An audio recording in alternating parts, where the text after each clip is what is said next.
আসসালামু আলাইকুম। সঞ্জু হর্সফার্মের পক্ষ থেকে সকলকে আন্তরিক সালাম ও অভিনন্দন। আমি যে ঘোড়াটি নিয়ে এখন কথা বলতেছি এর জাত থরোব্রিড। থরোব্রিড মূলত রেসিং হর্স।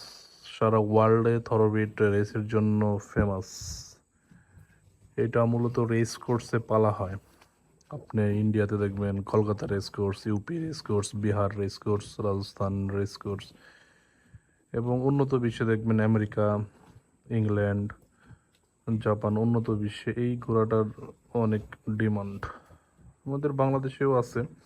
আপনি আর্মিদের কাছে এই ঘোড়াটা দেখতে পারবেন, পুলিশের কাছে দেখতে পারবেন, আনসার বাহিনীর কাছে এই ঘোড়াটা দেখতে পারবেন। এরা মূলত বিভিন্ন প্যারট, পিটি, কুচকাওয়াজ এই ঘোড়াটা ইউজ করে থাকে। আর বাংলাদেশের আবহাওয়ায় এটা আসলে অনেক টেক কেয়ার করতে হয়। একটু টেক কেয়ার করলে ভালো রেজাল্ট আসে বাংলাদেশের আবহাওয়ায়। এটা মূলত রেসিং ঘোড়া, রেসের জন্য বস।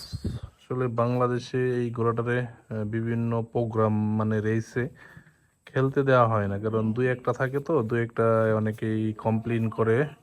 কারণ আমাদের দেশে যে ঘোড়াগুলো আছে, মারোয়ারি বলেন, সিন্ধি, বুটিয়া ক্রস, দেশি বিভিন্ন ঘোড়া, এরা আসলে শর্ট স্প্রিন্টে 3-4 রাউন্ড, 5 রাউন্ড, 6 রাউন্ডে এদের সাথে জিততে পারে না, কখনোই পারে না। আসলে এই জাতটাই মূলত রেসের জন্য সারা ওয়ার্ল্ডে ফেমাস। এর কানগুলা দেখবেন একদম খোলা কান থাকবে, খোলা কান থাকবে।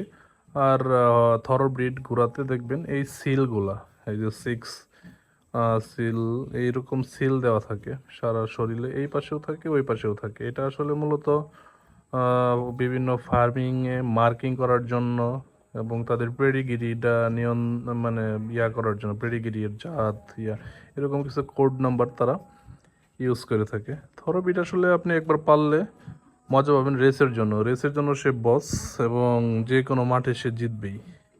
থরোব্রিড ঘোড়া কেনার সময় অবশ্যই কানগুলা খোলা থাকবেন, পাগুলা সোজা থাকবে এবং শরীরে ছিল থাকবে। ধন্যবাদ সকলকে সঞ্জু হরসমের পক্ষ থেকে।